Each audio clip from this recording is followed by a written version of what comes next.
Hi everyone, and welcome to my channel called zuzanareacts, where I learn all things Bharat with your help, and I just share my Slovak Central European point of view.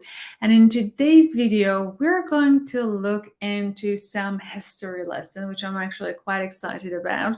I never heard of this part of Indian history, so I'm super pumped to see what I got to learn. And before we get into this video, please like this video and click on the subscribe button and turn on the notification. Thank you so much for your support.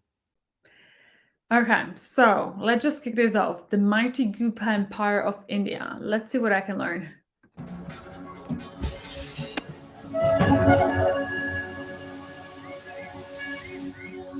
By the 4th century AD, the great empires of India survived mostly in old traditions and monuments of waning luster, spread across a land that had widely fractured into petty kingdoms.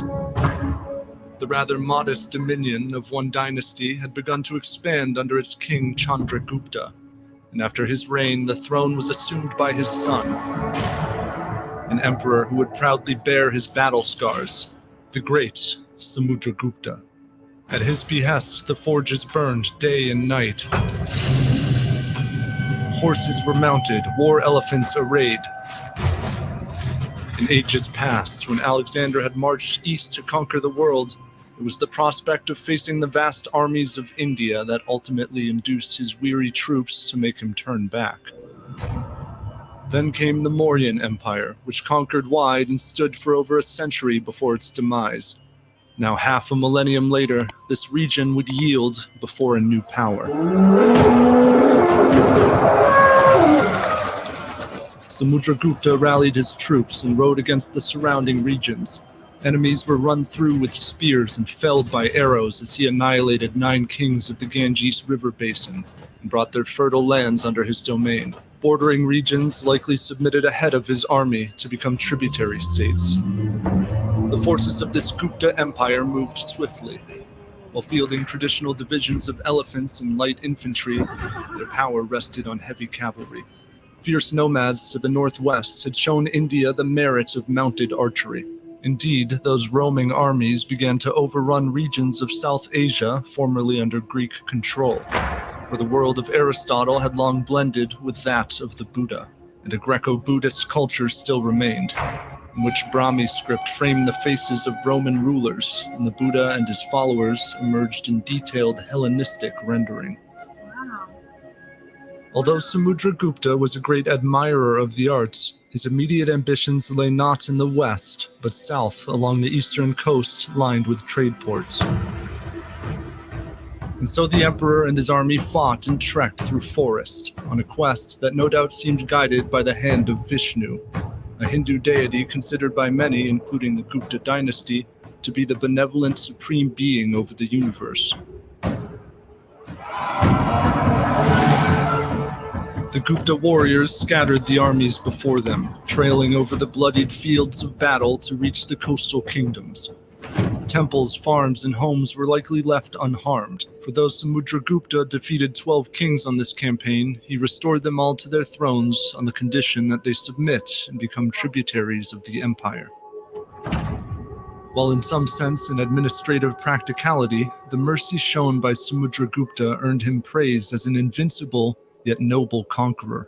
Distant rulers sent him offerings and daughters in marriage, and his overlordship stretched from the southeastern shores to the hallowed foothills of the Himalayas.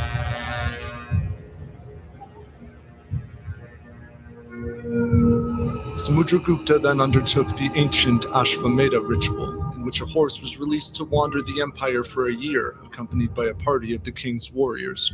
Any ruler could contest the king's authority by ambushing the men and capturing the horse. The party returned safely, and the horse was ritually sacrificed. And thus, Samudragupta was hailed as the undisputed king over all the land he claimed. The ascendants of the Gupta dynasty would survive him. His son, Chandragupta II, took up the banner of conquest, crushed his enemies, and extended the empire to the western coast, where merchants from distant places came to trade. The links between civilizations of the East and West were long-standing. Indeed, an Indian artifact had been buried by ash in Pompeii centuries before. Wow. And the sight of Roman coins was not uncommon in India. Philosophies and musings passed between the far-flung peoples as goods came via Roman Egypt, including gold, silver, and Italian wine, exchanged for Indian ivory, spices, fine silks, iron, and steel. Indian craftsmen were famed in the ancient world for their high-quality metalworking.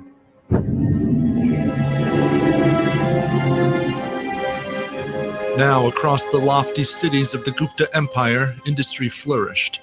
The guilds of merchants, artisans, and weavers were granted influence in local administration.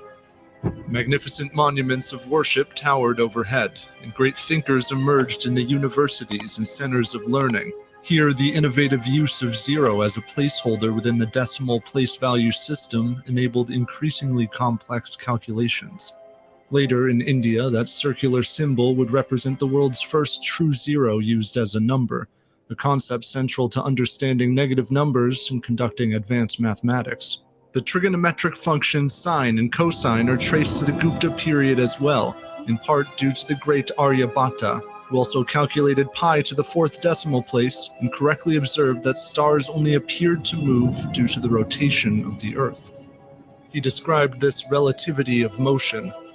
Just as a man in a boat moving forward sees the stationary objects on the shore as moving backward, just so are the stationary stars seen by the people on Earth as moving exactly towards the west.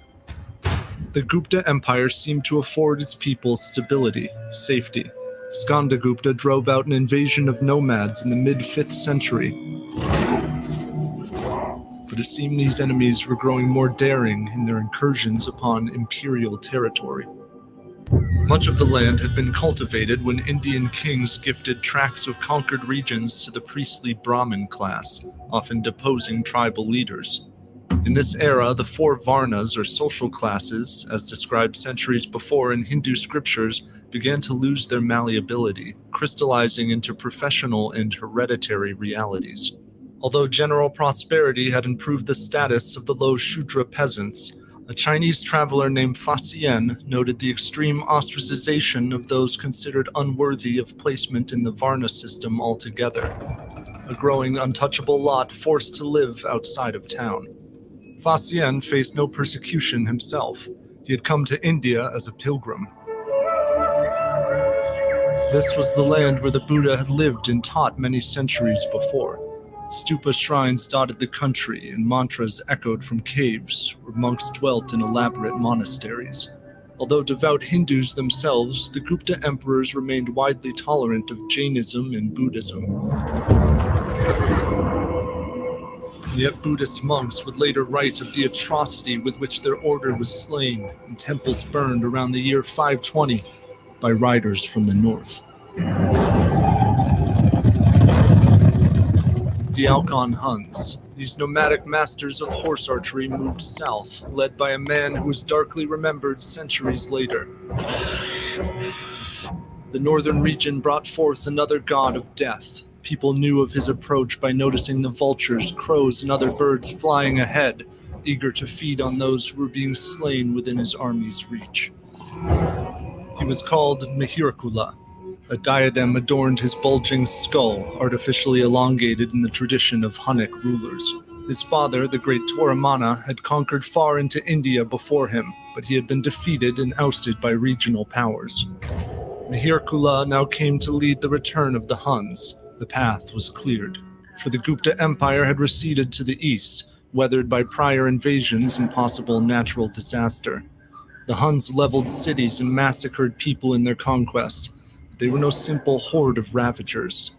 The conquerors were keen to establish themselves as legitimate overlords. In old Gupta towns, coins were issued in the image of Mihirkula, a Hun king who now worshipped a Hindu deity, not Vishnu, but the god of destruction, Shiva.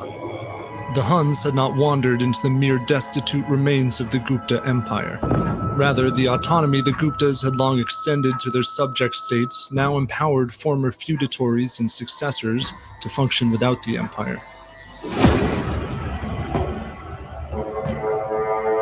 And so it was an alliance of regional kings, including King Yashodarman of the Central Indian Alikara dynasty, who emerged to face Mihirkula.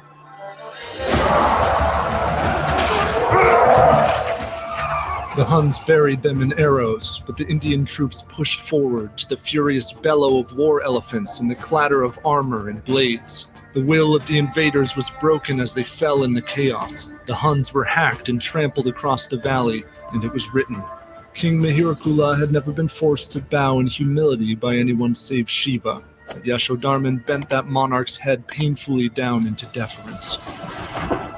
The Huns were driven out, exiled to the north, but the victory of non-Gupta kings signaled the shift in power. Here was the soft twilight of the Gupta Empire, gone before the end of the 6th century. And yet the achievements of those within the empire and its extended cultural sphere outlived the might of its armies. Gupta period advancements in mathematics and astronomy would later reach the Islamic world and then Europe, contributing to further scientific innovation. And in India, there remained temples and ruins of Hindu, Jain, and Buddhist tradition, some lost for centuries to the wilderness.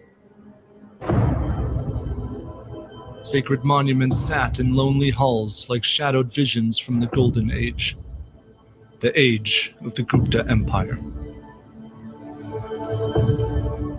Okay, I believe that the video has ended. This is very interesting. So it does look like the Gupta Empire was like a golden age before. I think things that caught my attention, and please like don't call me out for anything. I'm just like seeking knowledge and I'm trying to understand. So what was very interesting that they led a war in the name of Vishnu. So in the name of God, basically. Let's simplify it. The reason why I caught my attention, because in Christianity you had crusades that were also led in the name of God, and I do see a correlation. Let me know if I'm, if the context is slightly different here. And there was something else I never knew actually.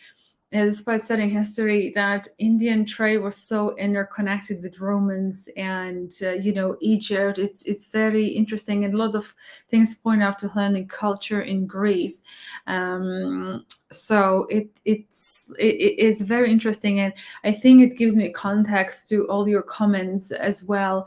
When you talk about like how the land has been salvaged by the external forces, and the libraries burnt out, and all that kind of stuff. So another thing that I had noticed is like in the 5th century AD, that they started gifting things like lands to Brahmas, which is also very interesting, because that is kind of what's happened with Christianity as well. Like Christianity, this is why I'm not the biggest fan.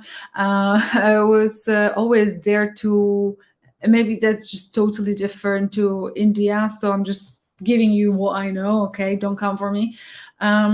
As a Christianity, like popes and all that kind of stuff, they always wanted to rule. So, like the lands and stuff were also given to the church. So I see similarities. If I remember this correctly, feel free to correct me. I'm not precious. But it's just very interesting. And the most interesting thing, I was just trying to Google whilst I was watching, because we know Attila the Hun, and and Huns are basically Hungarians. So basically, when you have Huns robbing your country, so that is kind of what happened as well to Slovaks. So basically, there were fights, and I think that the Czech kind of tribe at that time pushed it, because the Huns came from behind Ural and stayed here. So Hungarians are the only anomaly in the region. And then they have enslaved because they were a fighter nation, and Slovak people or tribes back in those days just taught them how to farm, but they enslaved them. So we've been enslaved by Hungary. I mean, modern day, I don't want to say modern day Hungarians, but like for thousands of years. But so yeah, so you've experienced Huns, we have experienced Huns, and we've been enslaved by them as well. So I see some it's interesting to see the correlations between, let's say, my history and your history in a way.